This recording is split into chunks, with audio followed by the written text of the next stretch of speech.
Imwe mu ndirimbo zitangaje yasohotse vuba aha ngaha ni Our Friend Father Kim Jong-un. Ni indirimbo ya Perezida wa Repubulika wa Korea y'Amajyaruguru. Our Friend Father Kim Jong-un ni imwe mu ndirimbo zakunzwe cyane muri ukwezi kwa kane. Ikaba yarabaye akasamutwe ndetse ku mbuga zitandukanye nka TikTok, yamuritswe ku itariki 17 z'ukwezi kwa kane uyu mwaka wa 2024 i Pyongyang, ni mu murwa mukuru wa Korea y'Amajyaruguru. Iyi ndirimbo yakunzwe ku buryo butangaje kandi koko biranatangaje.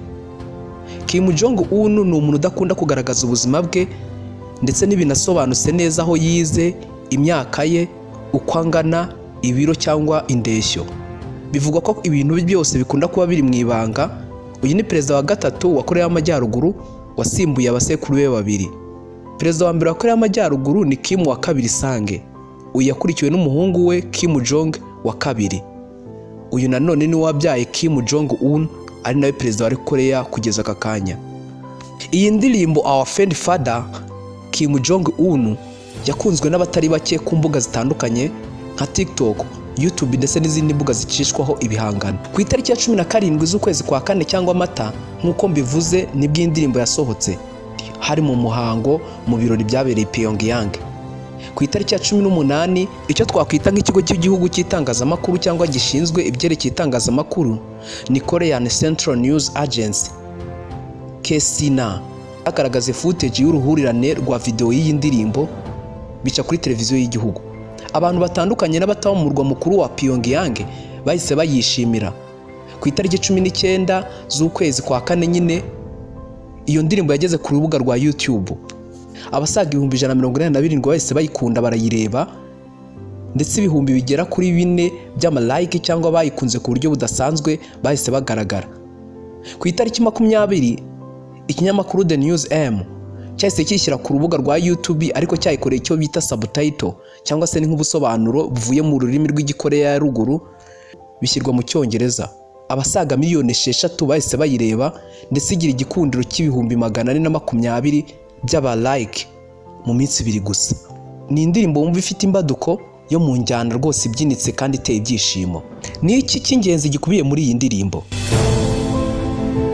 Uyu perezida wa Korea y'Amajyaruguru uvugwa nk'umuperezida w'igitugu ku iyi si, amwe mu magambo agize iyi ndirimbo aravuga ngo nimuze dusingize umuyobozi wacu Kim Jong, nidushyire hejuru umubyeyi wacu n'inshuti Kim.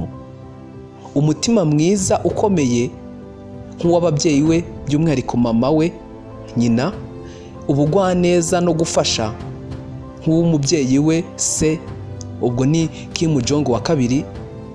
Ateruye miliyoni zisaga 10 z'abantu mu biganza bye kandi yita ku mutima n'ubuzima bwabo. Nimuze dushyire hejuru umubyeyi wacu Kim, nimuze tuvuge umuyobozi wacu. Igice cya kabiri kiravuga ngo twese hamwe nk'umutima umwe turi kumwe n'inshuti yacu umubyeyi, ubwo ni Kim. Urukundo waduhaye rumeze nk'inyanja, naho icyizere cyo kimeze nk'ikirere, ubwo kirisanzuye. Uduhora hafi kandi utwuzuriza ibyifuzo.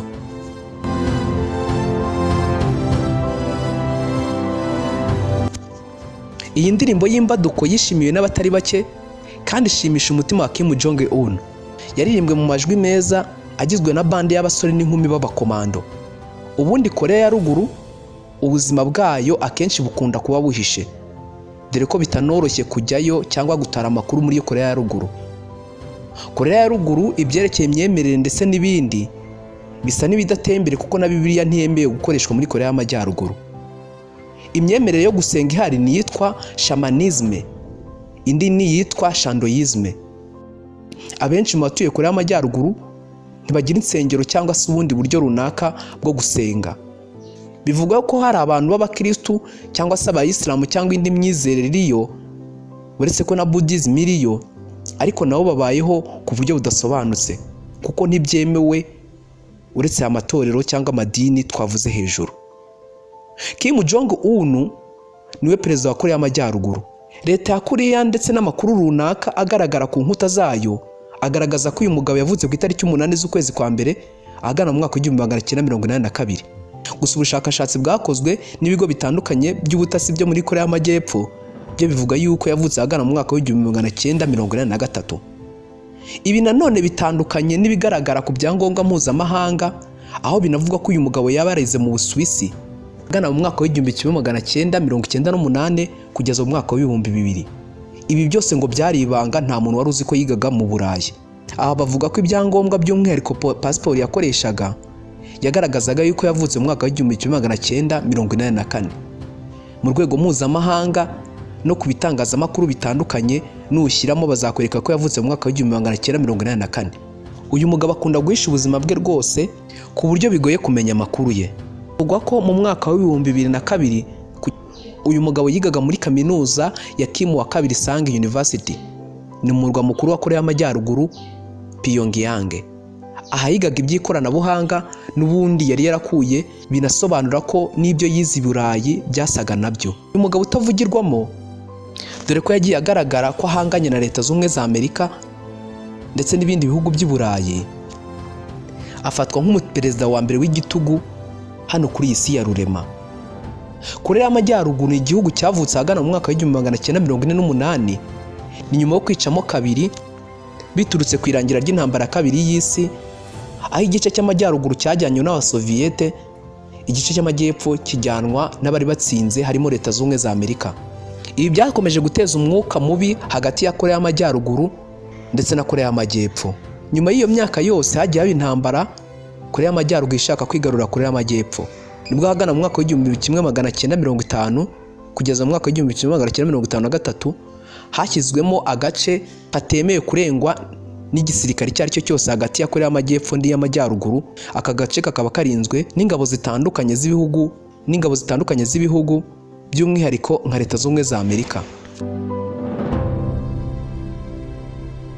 Uyu perezida wa Korea y'Amajyaruguru ni umuntu utangaje wagiye uvugwaho ibintu byinshi, gusa akaba inshuti na perezida w'Uburusiya Vladimir Putin.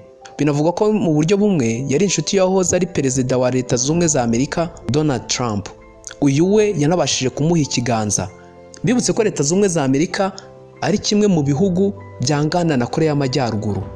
Korea y'Amajyaruguru inavuga ko Leta Zunze za Amerika arizo zatumye Korea y'Amajyaruguru n'iy'Amajyepfo bicikamo kabiri, kandi Korea y'Amajyaruguru ikabiho ishaka ko buri gihe Korea y'Amajyepfo nayo yayiyomekaho bikaba leta imwe nk'uko byahoze. So bwa mbere perezida wa Korea y'Amajyaruguru akoreye indirimbo, kuko hari n'izindi runaka zagiye zikorwa, gusa iyi ngiyi yitwa Our Friend Father Kim Jong Un ni iya mbere ishishikaje kandi yakunzwe n'abantu benshi, dore ko yanamuritswe mu birori i Pyongyang. Amwe mu mashusho n'amavideo wagize iyi ndirimbo agaragaza abaturage bishimye kandi baseka. Hari abibaza imimerere n'amaherezo y'imitegekere ya Korea y'Amajyaruguru. Mu ndirimbo Our Father Friend Kim Jong Un harimo umurongo ugira uti twese hamwe nk'umutima umwe turi kumwe n'inshuti yacu umubyeyi Kim Jong Un. Ngaho nguko ayi ndirimbo ya Kim Jong Un, perezida wa Korea y'Amajyaruguru.